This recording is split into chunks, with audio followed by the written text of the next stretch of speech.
لا حول ولا قوة إلا بالله العلي العظيم. أعوذ بالله السميع العليم من الشيطان اللعين الرجيم. بسم الله الرحمن الرحيم. الحمد لله رب العالمين.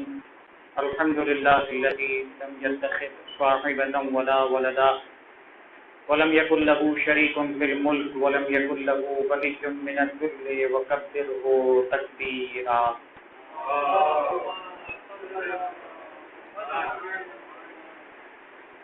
هو الله الذي لا إله إلا هو الملك القدوس السلام المؤمن المهيمن العزيز الجبار المتكبر سبحان الله عما يشركون.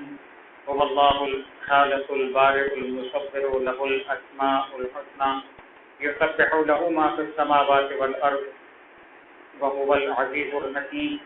والصلاة والسلام على أشرف الأنبياء والمرسلين سيدنا ونبينا ومولانا أبي القاسم محمد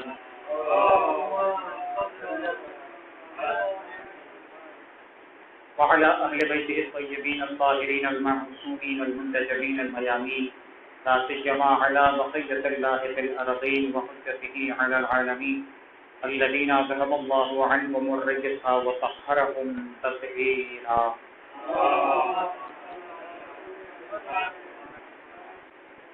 واللعنة الدائمة على أعدائهم ومنكر فضائلهم ومنكر البراءة عن أعدائهم أجمعين.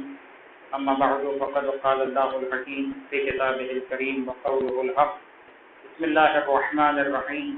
يريدون ليطفئوا نور الله بأفواههم والله متم نوره ولو كره الكافرون. صلوات علی محمد وآل محمد. حضرات محترم، ہماری گفتگو ایک ایسے مرحلے تک پہنچ گئی تھی کہ چند خصوصیات کا تذکرہ آپ کی خدمت میں کیا گیا کہ جن کی وجہ سے اس دور کے مسلمانوں نے جو اپنے وقت کے ایمان کی نصرت نہ کر کے نقصان اٹھایا اور وہ کمزوری دکھائی کہ جس کے بنا پر آج بھی تاریخ میں ان مسلمانوں کا کردار اسی طرح سے سب ہوا. جیسا کہ آپ کی خدمت سے کچھ باتیں عرض کی گئیں، آج ایک اور صفت کی طرف اشارہ کرنا چاہتا ہوں. ایک ایسا معاملہ، ایک ایسی بات کہ جو ہر مسلمان کے لیے ضروری شمار کی گئی کہ جب وہ عقیدہ اپناتا ہے، جب اللہ کو ایک مان لیتا ہے، اللہ کے رسول کو تسلیم کر لیتا ہے، اور اس کے بعد جب ایک مومن اپنے وقت کے امام کی امامت کا اقرار کر لیتا ہے، اس کے بعد پھر ایک اور چیز جس کی اشد ضرورت ہے وہ یہ کہ جب امام کو امام مان لیا تو اب صرف مان لینے کا مطلب یہ نہیں ہوتا کہ انسان زبانی اقرار کر لے.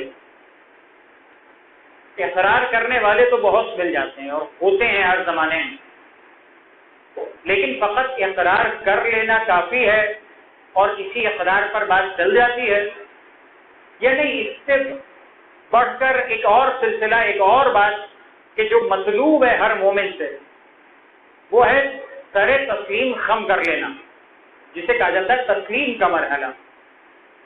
کہ امام کو جب امام تسلیم کیا ہے تو ساری صفات کے ساتھ اسے اپنا مولا اور آقا تسلیم کر لیا.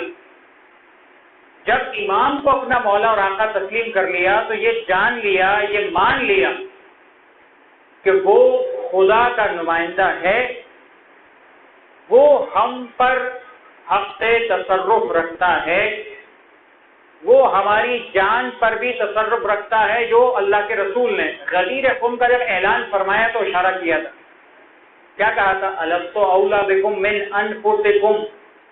غدیر میں من کن تو مولا تو سب کو یاد ہے، لیکن اس سے پہلے تمہید تھی. وہ تمہید کیا تھی؟ الست اولی بکم من انفسکم. کیا میں تم پر تمہاری جان سے زیادہ یہ حق نہیں رکھتا؟ سب نے کہا تھا بلا یا رسول اللہ، یقیناً آپ ہم پر ہماری جان سے زیادہ حق تصرف رکھتے ہیں. یعنی میں اپنی جان پر وہ کام نہیں کر سکتا جس سے میری جان چلی جائے، لیکن اللہ کے رسول آپ یہ ہمت رکھتے ہیں، آپ کو پروردگار عالم نے اختیار دیا ہے کہ ہمیں جب چاہیں ہماری جان کو جہاں چاہیں استعمال کر سکتے ہیں۔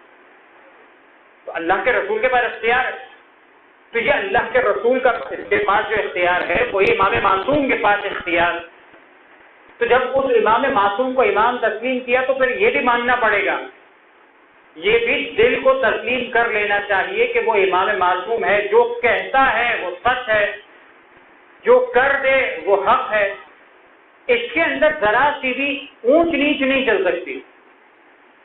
اس دور کے مسلمان میں ایک بڑی خامی یہ بھی تھی کہ تسلیم نہیں تھا، ایکسپٹنس نہیں تھا کہ امام کو امام تسلیم کر رہا ہے تو پھر مان بھی لے، پھر یہ نہ ہو کہ امام کچھ کہے، امام کا فرمان کچھ اور ہو اور مومن کا اپنا نظریہ کچھ اور ہو، وہ مسلمان کچھ اور ہی سوچتا رہے۔ اللہ کے رسول جان رہے تھے، اور یقیناً یہ اشارے ہیں کہ جو اللہ کے رسول ارشاد فرماتے ہیں الحسن والحسین، کل جو حدیث یہاں پر کوئز کے درمیان دہرائی گئی ان کے اندر یہ حدیث میرا خیال آئی بھی تھی کہ الحسن والحسین امامان قاما او قعدا، حسن اور حسین امام ہیں، چاہے کھڑے رہیں چاہے بیٹھ جائیں۔ اب کھڑے رہنے کا کیا مطلب ہے؟ کھڑے رہنے کا مطلب ہے قیام، قاما یعنی قیام سے مراد یعنی اگر اسلام کو جنگ درپیش ہے تو امام کھڑا ہوگا، قیام کرے گا، جنگ کرے گا۔ قاعدہ بیٹھ جانا، یہ بیٹھ جانا کنایا ہے اس بات سے کہ اگر اسلام پر کوئی ایسا موقع آئے کہ جہاں پر ضرورت اس بات کی ہو کہ صلح کر لی جائے تو صلح کر لی جائے گی۔ تو امام کا اشارہ، اللہ کے رسول کا اشارہ تھا کہ دیکھو یہ دونوں امام ہیں، مت تصور کرنا کہ کسی ایک کے صلح کر لینے سے اور دوسرے کے جنگ کر لینے سے وہ کردار بدل گئے۔ کردار امامت نہیں بدلا کرتا، حالات زمانہ بدلا کرتے ہیں، یہ ذہن میں رکھیے گا۔ یہ میں نے جملہ کیوں کہا؟ آج ہم کتنی ایسی تعبیریں دیکھتے ہیں، کتنے ایسے الفاظ سنتے ہیں کہ کسی انسان کا، کسی مومن کا یا کسی شاعر کا یا کسی پیش کرنے والے کا انداز شاید اس طرح کا نہ ہو، لیکن الفاظ ایک غلط انداز و زاویہ پیش کرتے ہیں۔ امام سے متعلق، امام حسن مجتبیٰ علیہ الصلوۃ والسلام سے متعلق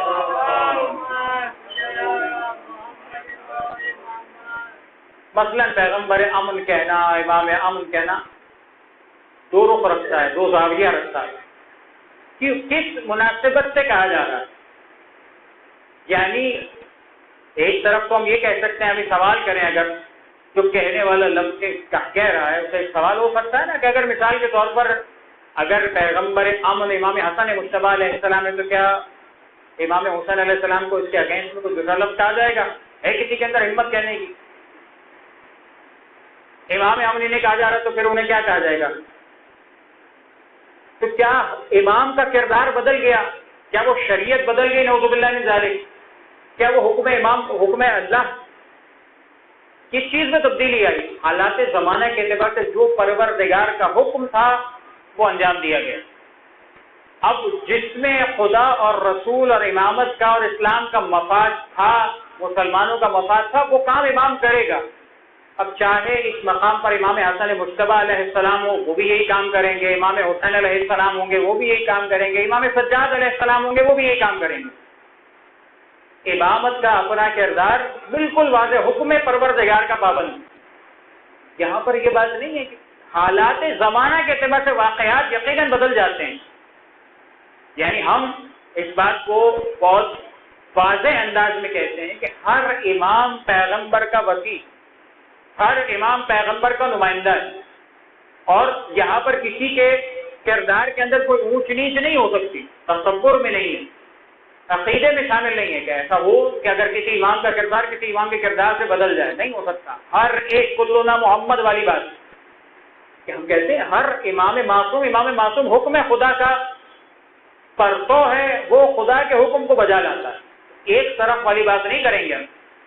ہاں، حالات کیا تھے، قصور کس کا تھا، تو میں نے پہلے بھی اشارہ کیا، امام تو بلا رہے تھے، مولا کائنات نے جس جنگ کی تیاری کی تھی اس جنگ کو اپنے کمال تک پہنچانے کے لیے، اس جنگ کو انیشیٹ کرنے کے لیے مولا حسن مجتبیٰ علیہ السلام نے اقدام کیا.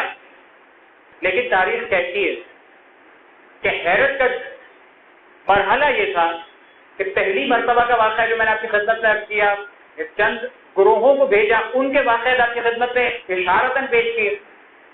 ایک مرحلہ ایسا ہے کہ جہاں پر امام حسن مجتبیٰ علیہ السلام نے اپنے اس فوج کو اکٹھا کر کے ایک خطبہ دیا اور ان سے بات کی. تو بتاؤ تم کیا چاہتے ہو؟ کیا میں جنگ کروں کہ جس کے نتیجے میں اب مسلمانوں کی جان کا ضیاع ہو، جبکہ ہمیں کوئی فتح حاصل ہونے والے کا امکانات نظر نہیں آتے، جبکہ حالات ایسے ہیں کہ جو مسلمان کس طرح سے بکھر گئے، نہ ان کا ایمان اتنا مضبوط کہ وہ ساتھ دیں گے اور اسلام کو فتح یاب کریں گے، امام وقت کا ساتھ دیں گے، ایسا نظر نہیں آتا. کیا چاہتے ہو؟ ہر ایک نے نعرہ لگایا البقاء البقاء، ہم زندہ رہنا چاہتے ہیں. یہ کون کہہ رہا ہے؟ یہ امام کا سپاہی کہہ رہا ہے. فوج کہہ رہی ہے البقاء البقاء، ہم تو زندہ رہنا چاہتے ہیں، ہم تو باقی رہنا چاہتے ہیں. اب یہ کیوں؟ یہ البقاء کا نعرہ لگنا خود کس بات کی طرف اشارہ کر رہا ہے کہ جو لشکر جنگ کرنا نہیں چاہتا، امام کیسے انیشیٹ کرے کہ وہ جنگ کرنے کے لیے آگے بڑھے؟ نعوذ باللہ من ذالک. کیا امام وقت، امام معصوم وہ والا اقدام کر سکتے ہیں کہ کسی مسلمان کی جان کو بغیر کسی فائدے کے داؤ پہ لگا دیں؟ نہیں کریں گے. بغیر کسی مقصد کے آگے بڑھ جائیں؟ نہیں بڑھیں گے. اور اگر امام حسین علیہ السلام کے زمانے سے، اور خود شخصیت امام حسین علیہ السلام کے اعتبار سے امام حسین علیہ السلام موجود ہیں، یہاں پر کوئی ایسی بات نہیں کہ امام حسین علیہ السلام موجود نہیں، موجود ہیں. اچھا، مولا عباس علمدار علیہ السلام موجود نہیں ہے، وہ بھی موجود ہیں، ہر ایک موجود ہے. امام حسن علیہ السلام کی امامت میں ہر ایک یہ بات سمجھ رہا کہ فی الحال کیا ہونا چاہیے وہی کام انجام دیا اور اسی پر سب نے سپورٹ کیا. مولا عباس علمدار علیہ السلام کا زمانہ، یہ جو 41 ہجری کا تقریباً 40 اور 41 ہجری کے درمیان کا زمانہ، تو صلح کا زمانہ، یہ صلح کا زمانہ کب کا ہے؟ کیا مولا عباس علمدار علیہ السلام ابھی جنگ کرنے کے قابل نہیں ہوئے؟ کیا مولا امام حسین علیہ السلام نے جنگ کے جوہر نہیں دکھائے؟ سب دکھائے جا چکے ہیں. صفین کے میدان میں سارے جوہر کھل کر دنیا کے سامنے آ چکے ہیں. کسی کو کوئی شک نہیں ہے کہ مولا عباس علمدار کیسی جنگ کرتے ہیں. تلوار چلانے کا جوہر دکھلا چکے. مولا حسین علیہ السلام کی جنگ سب دیکھ چکے ہیں، ہر ایک جانتا ہے. لیکن بات یہ ہے کہ جب فہم اور ادراک کے ساتھ علم امامت یہ فیصلہ کر لے کہ فی الحال صلح کرنا اسلام کے مفاد میں ہے، فیصلہ وہی کیا جاتا ہے. اب اگر یہ بات واضح ہے، اب میں مسلمانوں کے کردار کی طرف آؤں گا. ایک مرتبہ درود پڑھیں محمد والے.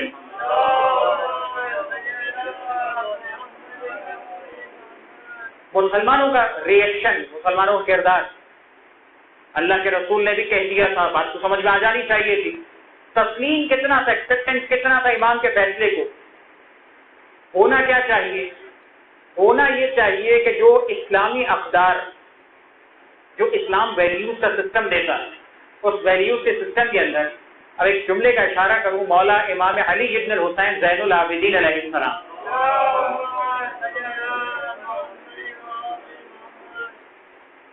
والدین کے حق کے دعا. میں نے کچھ جملوں کا اشارہ کیا تھا اولاد کے حقوق کے اعتبار سے جو دعا تھی اس کے حوالے سے ایک جملہ نقل کر رہا ہوں کہ جب میں اپنے والدین کے لیے دعا کروں، مولا سجاد علیہ السلام نے کیا طریقہ بتایا کہ اس میں جملہ ہے. تب میں اپنے والدین کے لیے جب دعا کروں تو مولا سجاد کا سکھایا ہوا جملہ کیا، میں اپنے والدین سے ایسے ڈروں جیسے جابر حکمرانوں سے ڈرا جاتا ہے. یہ کسی اور کی بات نہیں ہو رہی، اپنے والدین کی عزت و حرمت کی بات ہو رہی کہ خدا سے دعا کی جا رہی ہے کہ میں اپنے والدین سے ایسے ڈروں. یہ ڈر کیسے کب پیدا ہوگا؟ جو والدین کی اتنی عزت تو ہو، اتنا مقام تو دے، اتنا والدین کا کہنا تو مانے. کسی جابر حکمران کے سامنے پیش ہونے کا انداز میں نے ایک واقعے کے ذہن میں پیش کیا تھا. لوگوں کا طریقہ کار کیا تھا کہ وہ لوگ ڈرا کرتے تھے، اور یہ مومنین کے لیے کوئی نئی بات نہیں تھی. ہر زمانے کے اندر جو کہ ائمہ اہل بیت علیہ السلام کا گزرا ہے، کتنے مشکل ادوار گزرے. چوتھے امام سے لے کر 11ویں امام کے زمانے تک جو سخت ادوار گزرے ہیں، ان سخت ادوار میں ظالم حکمرانوں کے سامنے کسی مومن کے پیش ہونے کا مطلب کیا ہے؟ عام طور پر کسی مومن کو جب بلوایا جاتا ہے تو سمجھا یہ جاتا ہے کہ بس اب ختم ہو گئی بات۔ اگر بادشاہ نے بلوا لیا، یعنی آپ سوچیں کتنا زیادہ ایک مومن کے لیے تکلیف دہ بات ہے، ایک مومن کے لیے خطرناک بات تھی، ایک مومن کے لیے خوف زدہ کرنے والی بات تھی کہ اگر مثال کے طور پر کسی حاکم کی طرف سے کسی مومن کو بلانے کا آرڈر آ گیا کہ بلاؤ اس کو دربار میں، بعض حکما کا جو جابر حکمران تھے ان کا طریقہ کار یہ تھا کہ خاص دنوں میں سادات کو قتل کرنے کے لیے، شیعوں کو قتل کرنے کے لیے خاص درباروں میں بیٹھا کرتے تھے، اور وہ اس دن جس کو بلاتے اس کا مطلب اسے قتل کرنا، اس کے علاوہ کوئی حل نہیں۔ اب کسی کو بلایا گیا اس کا مطلب کیا ہونا؟ سوائے گردن اڑانے کے اور کچھ نہیں ہونا۔ ایک مومن کی زندگی اتنی مشکل اور سخت گزری، اتنا ٹف ٹائم گزرا کہ جو مومنین نے اپنے ایمان کی حفاظت کے ساتھ اس دور میں کیسے ایمان کی حفاظت کرے، کیسے اپنے آپ کو بچائے، حتی الامکان لوگوں نے کوشش کی کہ اپنے دین کو چھپائے رکھیں، حتی الامکان لوگ کوشش کرتے تھے تقیہ بنائے رکھیں تاکہ اپنے دین کو نہ ظاہر کریں نہ اپنی جان گنوانے کا باعث بنے۔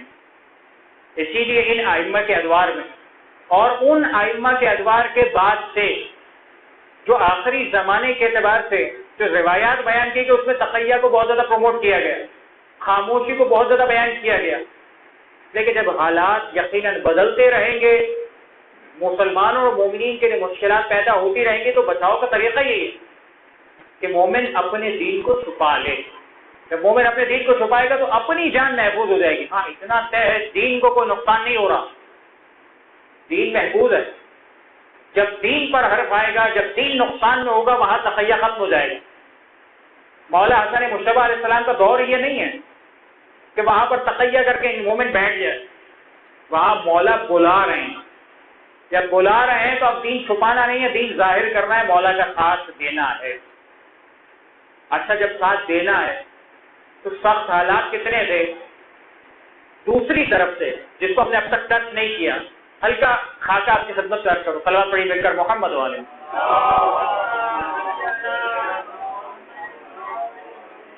حالات کے اعتبار سے جس حاکم کی ہم بات کر رہے ہیں، شام کا علاقہ، اس شام کے علاقے کی صورتحال کیا ہے؟ تاریخ نے اس شام کے علاقے کی صورتحال یہ لکھی ہے کہ جس علاقے میں امیر المؤمنین علی ابن ابی طالب علیہ السلام کو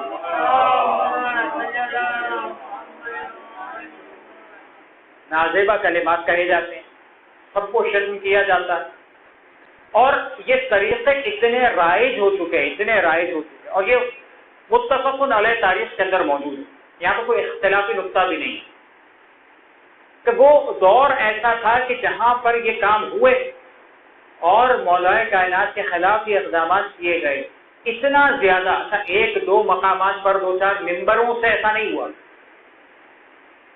تاریخ کے تجزیے یہ کہتے ہیں کہ 70,000 ممبروں سے کام کیا جاتا رہا، یہ ایک دو ممبروں کی بات نہیں، 70,000 ممبروں سے، اور اس سال ہر سال کیا جاتا رہا۔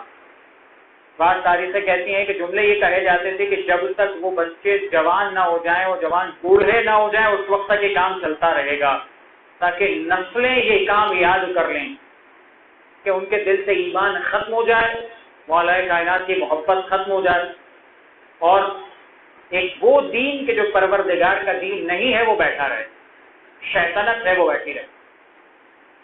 اب اندازہ کیجئے کہ اس دور میں کہ جہاں پر بھرپور طریقے سے کھل کر ایسا کام ہو رہا ہو، سب وہ ستم اپنے عروج پر ہو، جہاں بچے، جہاں بوڑھے، جہاں جوان، جہاں ہر قسم کا فرد اس طرح سے سب کو ستم کرتا ہو کہ جس سب کو ستم کی حالت یہ ہو کہ اپنا واجب فریضہ سمجھ کے یہ کام کیا جاتا ہے۔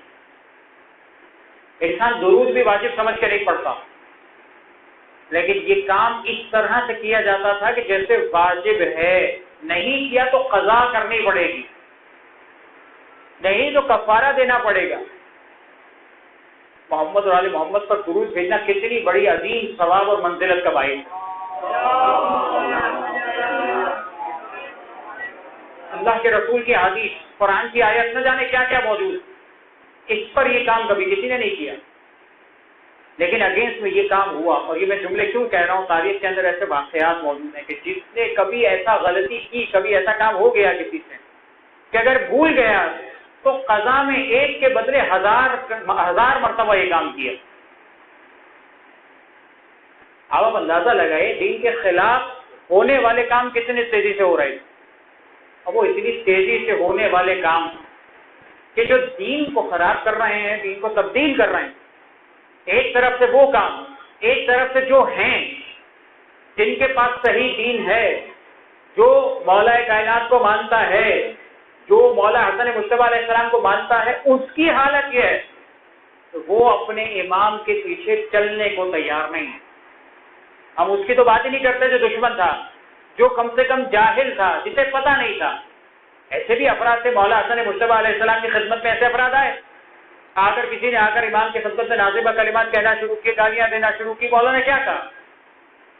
مولا نے کہا تیری کوئی مدد کی ضرورت ہے، کھانا پینا چاہیے، سواری چاہیے، مختلف قسم کی اس کے ساتھ فرمائش ہے کہ کوئی چیز تجھے ضرورت ہے تو بتا، میں تیری ضرورت کو پورا کر دوں۔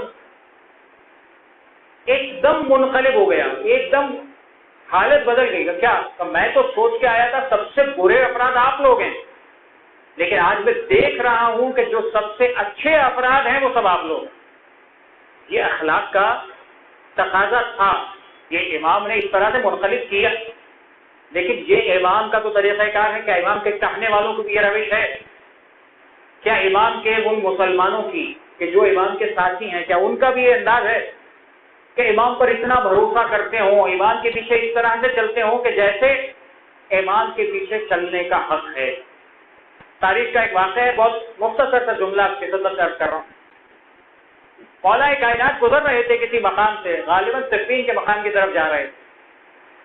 مشہور واقعہ ہے کہ مولا جب گزر رہے تھے کہ مولا نے ایک مرتبہ اپنے اصحاب کے ساتھ ساتھ گزرتے گزرتے ایسے مقام پر پہنچے کہ جہاں پر فرات کو کراس کرنا تھا، پانی کو کراس کرنا تھا۔ پانی کراس کرنے کے مقام پر پہنچے تو دیکھا کہ پانی بہہ رہا ہے۔ اب کس مقام سے پانی کو کم محسوس کیا جائے اور وہاں سے پانی کے اندر سے گزر کر چلایا جائے نہر کو کراس کرنے کے لیے معلوم کرنا ہے کتنی ڈیپتھ ہے، تو ڈیپتھ معلوم۔ مولا نے کسی سے کہا کہ جاؤ جا کر اس فلاں وادی میں جا کر آواز دو۔ مناقب آل محمد میں معجزات آل محمد سے سید حاشم بہرانی نے اسے نقل کی اس روایت کہ جا کر آواز دو، فلاں نام کا ایک بندہ ہوگا، جلندی نام اس کا تاریخ میں لکھا گیا، تو اس نام کو آواز دو، اور جب آواز دو کہ تو آئے گا، اس سے پوچھنا کہ یہ اس مقام پر کون سا ایسا جگہ کا مولا پوچھ رہے، بتاؤ یہاں پر لشکر کو عبور کروایا جائے۔ تب تم کو کیا ہو گیا؟ جس ایمان کے ساتھ چل رہے ہو وہ کائنات کا مشکل کشا ایمان، وہ ایسا ہے جو عالم پروردگار کی طرف سے علم لے کر آیا ہوا، وہ ہمیں فلاں ڈال کے طور پہ اس مقام پہ کیا کرنا چاہیے کہ وہی برین اسٹارمنگ تھی، یہ لوگوں کا مائنڈ بنانا تھا، مائنڈ میک اپ کرنا تھا کہ تم سمجھو اس بات کو کہ صورتحال کیا ہے۔ میں تو جانتا ہوں کہ صورتحال کیا ہے، تم اس بات کو سمجھنے کی کوشش کرو کہ اس صورتحال میں جب ایسی صورتحال ہو جائے تو فیصلہ کیا کرنا چاہیے۔ بس یہ اگر انسان جو اس زمانے کے مسلمان زندگی گزار رہے اتنا سمجھتے کہ جس امام کو مان رہے ہیں اسے تسلیم بھی کرنا، بات مختلف ہوگی، بالکل جدا ہوگی۔ مولا کائنات جو اپنے لشکر کو سمجھا رہے ہیں، مولا کائنات کے ساتھ بھی کم و بیش ایسی ہی صورتحال رہی۔ ان کے دور کے وہ افراد بھی کہ جو مولا کے ساتھ چل رہے ہیں، لیکن ایسے نہیں ہیں کہ جو مولا جن پر 100% بھروسہ کر سکیں، ایمان کے اعتبار سے اتنے طاقتور، اتنے بھروسہ مند نہیں ہیں، لیکن انہیں مسلسل موٹیویٹ کیا جا رہا ہے، مسلسل انہیں آگے بڑھایا جا رہا ہے۔ اور اسی لیے کتنے ایسے مقامات پر ان مسلمانوں نے نقصان پہنچایا اپنی کچھ حرکتوں کی وجہ سے۔ امام حسن مجتبیٰ علیہ السلام کا واقعہ اس لیے کھل کر سامنے آ گیا کہ وہ جنگ ہو ہی نہ سکی، ابتدا ہی نہیں ہوئی۔ اور امام کو صلح کرنی پڑی تو امام سمجھانا چاہ رہے تھے دیکھو وہ حالات تم بھی سمجھو تو تمہیں سمجھ میں آئے گا کہ یہ حالات کس طرح کے. امام حسن مجتبی علیہ السلام کا دور کیا ہے؟ یہاں پر دور یہ ہے کہ امام اپنے اس لشکر سے گفتگو کرتے ہیں، انہیں تیار کیا جاتا ہے، اور جب صلح ہو گئی ایک طرف مولا کا اپنا لشکر اتنا زیادہ، یعنی کچھ تو ایسا ہے جو بڑھ بڑھ کر یہ کہہ رہا ہے البقاء البقاء، ہم تو چاہتے ہیں زندہ رہنا، ہم زندہ رہنا چاہتے ہیں، ہم کوئی لڑائی نہیں چاہتے. تو شروع سے مولا نے اشارے کر دیے تھے کہ یہ لوگ لڑنے کے لیے تیار نہیں ہے. جوش میں آ کر تلوار اٹھا لی، علی نے جوش دلا دیا تو الگ بات ہے، ورنہ ان کے اندر ایمان کی وہ طاقت نہیں ہے کہ جس پر وہ تلوار اٹھائیں. تو تلوار اٹھانے کے اندر جب بھی کسی مقصد کی خاطر تلوار اٹھی ہے ہمیشہ وہ کامیاب رہا جس نے اللہ کی خاطر کام. یہ ذہن میں رکھیے کہ جس نے اللہ کی خاطر تلوار اٹھائی وہ کامیاب رہا. جس نے اپنے جذبات کو بیچ میں لا کر اس تلوار کو استعمال کیا، ظاہراً ہو سکتا ہے کہ چند دنوں، چند گھنٹوں، چند مہینوں، چند سالوں کی کامیابی نتیجے میں نظر آ جائیں، لیکن الٹیمیٹ وہی نقصان ہے کہ جس کے بعد پروردگار کو حساب تو دینا ہے، وہاں سے اجر کوئی نہیں ملنا. دیکھیں کیا ہم نے اپنے لیے تھا، اللہ کی خاطر تھوڑی کیا. یہاں پر وہ مسلمان جو مولا کے اگینسٹ میں وہ سب و شتم کرنے والا، کہنے کو تو کیا مسلمان نہیں تھا، وہ بھی اسلام کا دعوے دار، وہ بھی اللہ اور اس کے رسول کا کلمہ پڑھنے والا، لیکن مولا کو سب و شتم کا نشانہ بنانے والا. یہاں پر وہ کہ جو مولا کا ساتھی ہے، امام کو امام مان رہا ہے زبان سے، لیکن عملی طور پر وہی امام کے پیچھے نہ چلنے والا، تسلیم کا مرحلہ نہیں. مولا نے کئی مقامات پر نشاندہی کی، اشارے کی. ایک اور واقعہ مولا امام حسن مجتبی علیہ السلام کی خدمت کے اعتبار سے عرض کرتا ہوں. صلوات پڑھیے مل کر محمد. تسلیم اور ایمان کس مرحلے اور کس لیول کا. تاریخ کہتی ہے مولا حسن مجتبی علیہ السلام حج کے لیے سفر کر رہے ہیں، پیدل جا رہے ہیں، سفر کرتے کرتے کرتے اب چلتے چلتے انسان تھک جاتا ہے. مولا کے پیر میں ورم آنا شروع ہو گیا. لوگوں نے کہا مولا کچھ دیر کے لیے سوار ہو جائیے تاکہ کچھ دیر سوار رہیں گے تو آپ کا ورم جو ہے وہ کم ہو جائے گا. مولا نے کہا نہیں، ضرورت نہیں.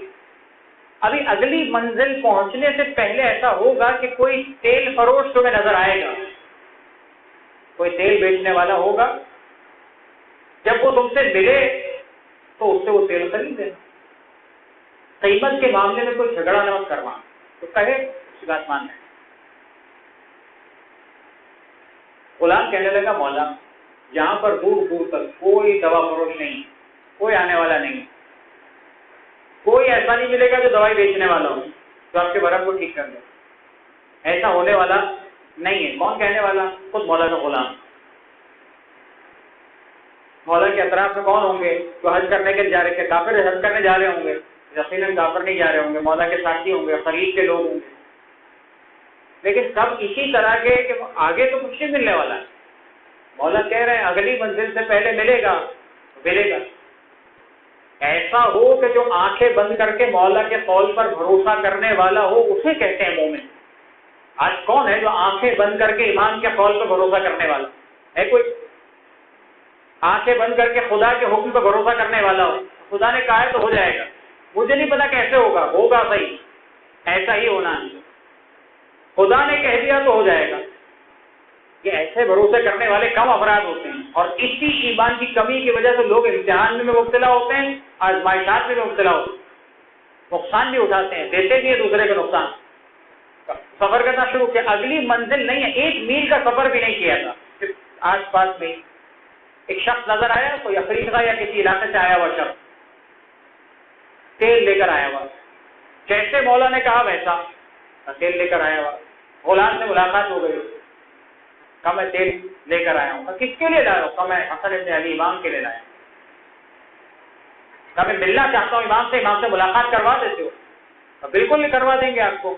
چلیے امام کے پاس، امام کی خدمت میں لے کر آئے. کہا مولا مجھے نہیں پتا کہ اس تیل کی آپ کو ضرورت پڑے گی کہ نہیں پڑے گی، یہ مجھے نہیں پتا، لیکن میں اتنی محبت کے ساتھ آپ کی خدمت میں لے کر آ گیا. اور یہ میں آپ کی خدمت پہ پیش کرنا چاہتا ہوں، قیمت نہیں چاہتا، بیچنے کے لیے نہیں لایا ہوں، آپ کی خدمت کے لیے لایا ہوں، اپنی محبت کے اعتبار سے لایا ہوں. بس میں آپ سے ایک دعا چاہتا ہوں. کیا دعا چاہتا ہوں؟ کا دعا یہ چاہتا ہوں کہ جب میں گھر سے نکلا تھا تو میری بیوی درد ذہن میں مبتلا تھی، بچہ پیدا ہونے والا تھا. میں بس یہ دعا چاہتا ہوں کہ آپ دعا کیجیے کہ وہ مجھے صحیح اور سالم بچہ عطا ہو جائے، اور وہ ایسا ہو جو آپ کا شیعہ اور اہل بیت کا شیعہ بن کر زندگی گزارے. مولا نے دعا کی، پروردگار نے جب تو نکلا تھا تو پروردگار نے تجھے بیٹا دیا بھی ہے، اور وہ ایسا ہے جو ہم اہل بیت کا شیعہ بھی ہوگا. صلوات پڑھی مل کر محمد.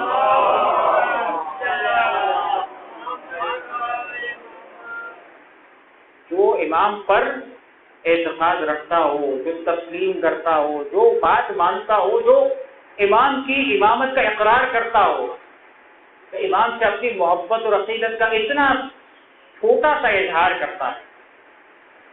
بہت ساری باتیں ہو سکتی ہیں. ایک تو وہ تسلیم کا مرحلہ ہے، ایک یہ مرحلہ بھی تو ہے کہ اس سے مانگ کر بھی کیا مانگا، کہ امام سے ملاقات کر رہا ہوں تو میں کیا مانگوں؟ بیٹے کی صحت و سلامتی مانگی اور ایمان کی صحت و سلامتی مانگی. یہ نہیں مانگا مولا اسے دولت مند بنا دے، مولا اسے مالدار بنانا چاہتا ہوں. اب خود تیل بیچنے والا ہے تو کتنا امیر ہوگا، کتنا مال ہوگا اس کے پاس. انسان جب مولا کی خدمت میں اس خلوص کے ساتھ جاتا ہے تو کیا لے کر جاتا؟ وہ لے کر جاتا ہے نا جو اپنے پاس سب سے قیمتی ہوتا ہے، وہ لے کر جاتا ہے. تو یقیناً اس کے پاس اگر کوئی ہیرے جواہرات یا کوئی اور چیز ہوتی تو وہ لے کر آیا ہوتا. حالات سے ایسا لگتا ہے کہ اس کے پاس بس یہی ہوگا کام کاج، اس کا تیل بنانا ہوگا، تیل جو قیمتی ترین چیز ہوگی وہ لے کر مولا کی خدمت میں آ گیا. مولا نے کیسے قبول کیا؟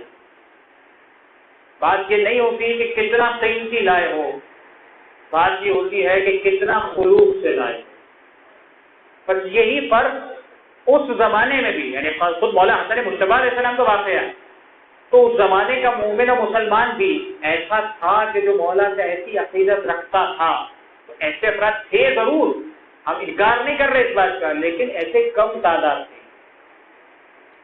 لیکن وہ جو بڑی تعداد جن کے ایمان کے عمومی طور پر حیثیت معلوم کی جاتی ہے، تو ہمیں نظر آتا ہے کہ وہ ایسا مرحلہ نہیں کہ جو تسلیم کرتا ہو، وہ امام کو ایکسپٹ کرتا ہو. یہ اگر دین ہمیں اپنانا نصیب ہو جائے تو خود مولا کائنات کی وہ جو حدیث ہے کہ جس پر اگر ہم عمل کرنا شروع کر دیں ہماری دنیا آخرت سنور جائے. خدا خود ہماری دنیا آخرت سنوار دے. کیا چیز؟ مولا کائنات امیر المومنین حضرت علی بن ابی طالب علیہ السلام. مولا فرماتے جو شخص اپنے باطن کی اصلاح کر لے. خرابیاں کہاں ہیں؟ معاشرے میں ہیں، ہاں ہیں، لیکن معاشرے میں خرابی اسی وقت آتی ہے جب میں بھی خراب ہوتا ہوں. میں خراب ہوتا ہوں، دوسرا خراب ہوتا ہے، 4 خراب ہوتے ہیں، 50 خراب ہوتے ہیں، 100 خراب ہو جاتی ہے. سارے خراب مل جاتے ہیں تو معاشرہ خراب ہو جاتا ہے. معاشرہ کسی ایک انسان کا نام تو نہیں. معاشرے کی خرابی یعنی افراد کی خرابی. مولا فرماتے دیکھو جب تم اپنے باطن کی اصلاح کر لو گے، تمہارا انر کلیئر ہو، تمہاری روح صاف ہو.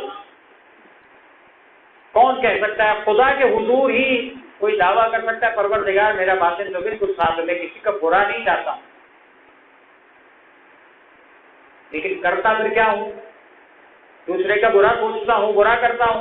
یہ نہیں، پھر کبھی کسی کا نہ برا چاہتا ہوں تو پھر سوچتا بھی نہیں ہوں، کسی کے خلاف کوئی عمل بھی نہیں کرتا. بات زبانی جماعت کی نہیں. اور اگر ایسا کامیاب ہو جائے انسان تو اپنی باطن کی اگر اصلاح کر لے، پروردگار اس کے ظاہر کی اصلاح کر دے گا. اسے پرواہ نہیں ہے اس بات کی کہ وہ فلاں میری عزت کرے گا کہ نہیں کرے گا، فلاں میری بات سنے گا کہ نہیں سنے گا، فلاں میری بات مانے گا کہ نہیں مانے گا، میری بات سے وہ اثر ہوگا کہ نہیں ہوگا. کہ تم اپنے باطن کی اصلاح کر لو، ظاہر کی اصلاح خدا خود کر دے گا. دوسرا جملہ مولا کی نصیحت کا دیکھو تم اپنی جتنی کوششیں، تم اپنی جتنی ہمتیں، تم جتنی ایفرٹ کرنا چاہتے ہو کرتے ہو، کہ جب تم اپنی ایفرٹ کو آخرت کے لیے لگاؤ گے پروردگار عالم تمہاری دنیا کی خود اصلاح کر دے گا. انسان کیا کرتا ہے؟ دنیا کی خاطر محنت کرتا ہے، آخرت تو بن ہی جائے گی. جو ہم شروع سے گفتگو کر رہے ہیں کہ ہم یہ تو سنبھال لیں، البقاء البقاء، مولا ابھی زندہ تو رہنے دیجیے، باقی تو کچھ ہو ہی جائے گا سب کچھ. ابھی کام کاج تو کر لیں، زندگی تو گزار لیں، یہ تو ہو جائے وہ ہو جائے. یہ دنیا حاصل کرنے کے لیے ہم کوشش کرتے ہیں اور ہم سیکنڈ اسٹیپ پہ رکھتے ہیں کہ آخرت تو مل ہی جائے گی. دیکھیے کس کو یقین ہے کہ آخرت مل جائے گی؟ مولا فرماتے ہیں تم اپنی کوشش اپنی آخرت کے لیے لگاؤ. یہاں انویسٹ کرو گے، نتیجہ وہاں تو ملے گا جہاں انویسٹ کیا ہے، اس کا پھل یہاں تک پہنچے گا. دنیا تمہاری پروردگار سدھار دے گا. اب اس سے بڑی کیا گارنٹی ہو سکتی ہے کہ انسان اپنی دنیا کی اصلاح کے لیے جتنی کوشش کرتا ہے اسے کہاں پتا ہوتا ہے، کتنی گارنٹی ہوتی ہے، وہ کتنے پرسنٹیج ہوتا ہے کہ وہ جتنا کر رہا ہے وہ ویسا ہی اس کو رزلٹ بھی ملے گا، نہیں پتا ہوگا. لیکن یہاں خدا گارنٹی دے رہا ہے، امیر المومنین کا کلام گارنٹی دے رہا ہے. دیکھو تم یہاں کرو، انویسٹمنٹ یہاں ہوگی، رزلٹ دونوں جگہ پر نکلیں. تو جب مولا کائنات اس طرح سے فرما رہے ہیں، تیسری بات کا تیسری گارنٹی کہ تم اپنے اور اللہ کے درمیان، بہت ہی اہم، یعنی زندگی کے اعتبار سے اگر 3 قوانین ہم اپنی زندگی میں اپنا لیں اور سمجھ لیں، بہت سارے ہمارے مسائل ختم ہو جائیں. کہ تم اپنے اور اپنے اللہ کے درمیان کے معاملات کو صحیح کر لو. دوسرے کے ساتھ جو ہے وہ ہے، تمہارا اور تمہارے خدا کا معاملہ کیا ہے، میں اپنے اللہ کو اپنے کام کا کتنا جواب دے سکتا ہوں. کہ جو اپنے اور اپنے اللہ کے معاملات کو درست کر لیتا ہے، پروردگار اس کے اور اس کی دنیا والے لوگوں کے درمیان معاملات کو درست کر دیتا ہے. اب کیا کتنا انسان کوشش کرتا ہے، بھائی یہ تحفہ دینا ضروری ہے فلاں رشتے دار کو، یہ دعوت کرنا ضروری ہے فلاں کو، مثال کے طور پر یہ مثال وہ اگر نظر آ جائے تو اس کو سلام کرنا ورنہ برا مان جائے گا. کتنی ایسی چیزیں ہوتی ہیں. ہم اس لیے کرتے ہیں کہ سامنے والا برا نہ مان جائے. ہم یہ کیوں نہیں کرتے کہ ہم ایسا کام کریں کہ خدا تو نے کہا ہے تو میں کروں گا، چاہے کوئی اچھا لگے کہ برا لگے. لیکن اس کا مطلب یہ نہیں ہے، میں جملہ عام طور پر ملانا چاہوں گا، اس لیے ملانا چاہوں گا کہ آج اتنا زیادہ دونوں چیزوں کو انٹرپٹ کر دیا جاتا ہے، انٹرلنک کر دیا جاتا ہے. اس کا مطلب یہ نہیں ہے کہ اے پروردگار میں تو تیری رضا کے خاطر یہ کام کر رہا ہوں اور ایسا کام کروں جو دوسرے کے نقصان میں جا رہا ہوں. اس کا مطلب رضا اللہ کی نہیں ہے، میں اللہ کی خاطر یہ کام کر رہا ہوں، اللہ کی خاطر کر رہا ہوں. مثال کے طور پر تاریخ کے مشہور واقعات کے اندر آپ کو ملتا ہے، صدقہ دینا ہے مجھے، اللہ کی خاطر دے رہا ہوں. کس کو دے رہا ہوں؟ ایسے غریب فقیر کو جا کے دے رہا ہوں جس کو نہیں جانتا ہوں. تو گھر میں کوئی نہیں ہے کہ صدقہ دینے کے لیے. ماں باپ کی ساری ضرورتیں پوری ہو گئی ہیں، بچوں کی ضرورتیں پوری ہو گئی ہیں، رشتے داروں کی ضرورت پوری ہو گئی، سب ختم ہو گیا، ان کا کوئی حق باقی نہیں رہا. بہترین صدقہ ماں باپ پہ خرچ کرو، بہترین صدقہ ہے اپنے رشتے داروں پہ خرچ کرو. کیا اس پہ اللہ راضی نہیں ہوگا؟ زیادہ راضی ہوگا. تو اپنے اور اللہ کے درمیان کے معاملات کو سولو کرنے جاتا ہے انسان، پوری طرح غور کرے. ایسا نہ ہو کہ آج میں اللہ کے نام پر اپنے آپ کو بیوقوف بناتا رہوں. میں تو اللہ کے نام پہ کام کر رہا ہوں، اللہ کے نام پہ کام کروں لیکن ایسے طریقے سے کروں جس سے اللہ خوش ہو. ایسے طریقے سے نہ کروں کہ جو میں کر اللہ کے نام پر رہا ہوں دے دوسروں کو اذیت. یہ کام کرنا مناسب نہیں ہے. اسی طرح سے بہت ساری عبادات، میں فقط اشارہ کرتا ہوں جملے کے اندر. آپ نے واقعہ سنا ہے ایسے افراد کا واقعہ جو صدقے دے دیا کرتے تھے، وہ بیوہ خاتون کا واقعہ آپ نے سنا ہے کہ جو صدقہ دیا کرتی تھی، بچوں کو بھیجا کرتی تھی، اپنے کھانے میں سے روک روک کر، بچے کے کھانے میں سے روک روک کر پورا ہفتہ کھانا بچا کر شب جمعہ میں ایک فقیر کو جا کے کھانا کھلاؤں، اس کا پیٹ بھر جائے. اس کا بچہ بھوکا ہے، اپنے بچے کو کیوں نہیں کھلاتے ہو؟ اور جب واقعہ اختتام کو پہنچتا تھا، ایک رات جا کے شوہر صاحب نے کہا آج تیری نیکی مل گئی. تو کیسے مل گئی؟ میں تو ہر شب جمعہ بھیجتی ہوں. آج کیا ہوا تھا؟ تو بچے کو پوچھا، ڈر ڈر کے بتایا کہ ماں بہت بھوک لگی تھی، فقیر کو نہیں دیا، خود کھا لیا. آج نیکی قبول ہوئی. جب ماں نے بچے کو دیا، جب اپنا بچہ بھوکا ہے تو دوسروں سے نیکی کرنا انصاف نہیں ہے. جب اپنے گھر اور رشتے دار میں افراد ضرورت مند ہے تو پھر دوسروں کی طرف پہلے انسان نہ دے. سوسائٹی ڈیولپ ہوتی ہے جب اپنے اطراف کو انسان مضبوط کرتا ہے، وہ سوسائٹی کو ڈیولپ کرتا ہے، وہ انسان کی نیکی کو آگے بڑھاتا ہے. بس ایک ہی جملے کے ساتھ اپنی گفتگو کو آج کے اندر مکمل کر رہا ہوں کل انشاءاللہ یہاں سے اختتامی کلمات کی طرف بڑھیں گے، اس دعا کے ساتھ کہ پروردگار دین اہل بیت کو سیکھنے، سمجھنے، یاد رکھنے، اس پر عمل کرنے کی ہم سب کو توفیق عطا فرما۔ پروردگار تجھے واسطہ محمد والے محمد کا ہم سب کے، ہمارے مرحومین کی گناہ کبیرہ و صغیرہ کی مغفرت فرما۔ پروردگار دنیا اور آخرت کا ہر خیر نصیب فرما، دنیا اور آخرت کے ہر شر سے محفوظ فرما۔ پروردگار تیری اطاعت کی ہم سب کو توفیق عطا فرما، تیری معصیت سے ہم سب کو بچنے کی توفیق عطا فرما۔ پروردگار تمام مومنین و مومنات کی دعاؤں کو مستجاب فرما، تمام مومنین و مومنات کی بیماریوں پریشانیوں کو دور فرما، تمام کو رزق حلال میں برکت و وسعت عطا فرما، اپنے فضل سے تمام مومنین و مومنات کو غنی فرما۔ پروردگار تجھے واسطہ محمد والے محمد کا تمام مومنین، تمام مقامات مقدسہ کی زیارت کا شرف تمام مومنین و مومنات کو نصیب فرما۔ پروردگار تمام مقامات مقدسہ کی حفاظت فرما، اپنی حاضر حجت امام عصر و زماں کے ظہور میں تعجیل فرما، ہم سب کو ان کے عوام و انصار میں شمار فرما۔